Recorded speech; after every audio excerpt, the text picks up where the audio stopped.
মালিক কি আপনি? আচ্ছা আচ্ছা,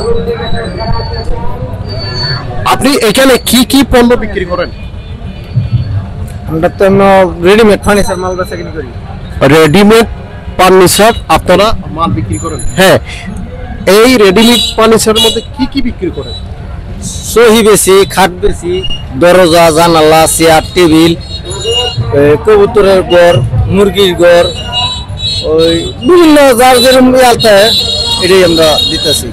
আচ্ছা, আপনাদেরকে যদি আপনার কোনো নতুন কোনো মানে যেটা আপনারা সচরাচর বিক্রি করেন না এমন কোনো যদি মালের অর্ডার দেওয়া হয় সেক্ষেত্রে তো আপনারা বানিয়ে দেন? হ্যাঁ হ্যাঁ, স্কুলের বেঞ্চ বানাইতেছি, এই মাদ্রাসার ক্যাফে ট্যাফে বানাইতেছি, মানে যে যেটা অর্ডার দেয় এটি বানাই।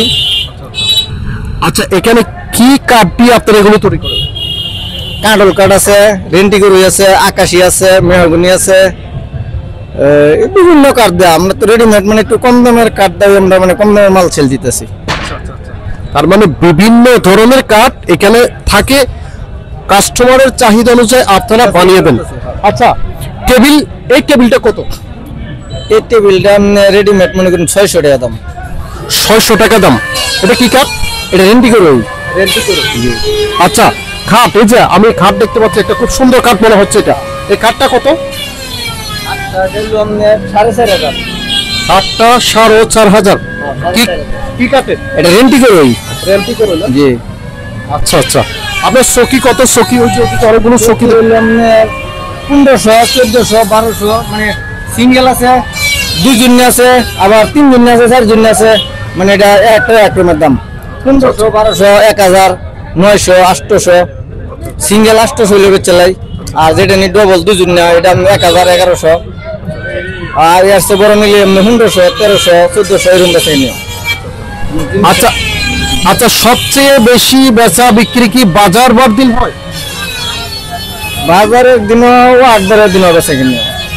আচ্ছা আচ্ছা, মানে হাট বা তথা আজকে আর কি বাজারের দিন তো বেশিও। বাজার আপনি স্বাভাবিক আপনার বাকি বাজার দিন ছাড়া তাও বেচা বিক্রির মোটামুটি ভালো হয় নাকি? মোটামুটি ভালোই হবে। তো মোটামুটি আপনি এই ব্যবসা করে কি সফল? জি সফল। জি। আপনি কি এই ব্যবসা করে মোটামুটি লাভবান হয়েছেন এরকমটা আপনার মনে হচ্ছে? জি, লাভবান আছি। আচ্ছা, আপনি কি এতে সন্তুষ্ট? সন্তুষ্ট, আল্লাহর কাছে খুব সন্তুষ্ট আমি। শুকরিয়া, খুব খুশি আল্লাহর কাছে। আলহামদুলিল্লাহ। কারণ যে কোনো ব্যবসায়, হালাল ব্যবসায় আপনি যেভাবেই করেন না কেন, যদি মোটামুটি একটা প্রফিট হয়, মোটামুটি আপনি লাভবান হন, সেক্ষেত্রে যেভাবে থাকি না কেন আল্লাহর কাছে শুকরিয়া করা দরকার আছে না নাই? আমি আল্লাহর কাছে সবসময় আল্লাহর কাছে শুকরিয়া করি। আচ্ছা, কত টাকা দিয়ে শুরু করছিলেন? আমি ব্যবসাটা আরম্ভ করছি আপনার 86 সন থেকে। আচ্ছা, এখন তো আছি এটার মধ্যে জড়িত, আমি আর এটা ছাড়ছি না।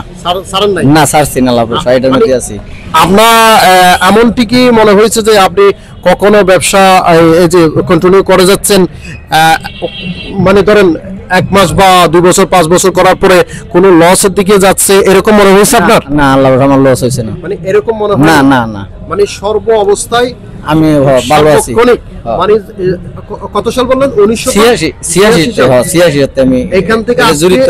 আজকে হচ্ছে 2025 সালের জানুয়ারি মাসের আপনার 23 তারিখ। এ পর্যন্ত আপনি আল্লাহর শুকরিয়া আদায় করছেন, এই তো? আল্লাহ দিলাম, খুব শুকরিয়া। তো আপনি আমাকে ইস্যু টিভিকে গুরুত্বপূর্ণ তথ্য দিয়ে সহযোগিতা করার জন্য আপনাকে অনেক অনেক ধন্যবাদ, এবং সেই সাথে আপনার ব্যবসার জন্য শুভকামনা রইল। আপনি আরো অদূর ভবিষ্যতে আরো বড় একজন বিজনেসম্যান হন, সে প্রত্যাশা রেখে আপনার ফার্নিচারের দোকান থেকে আজকে বিদায় নিচ্ছি। ভালো থাকবেন, সুস্থ থাকবেন। ঠিক আছে, আসসালামু আলাইকুম।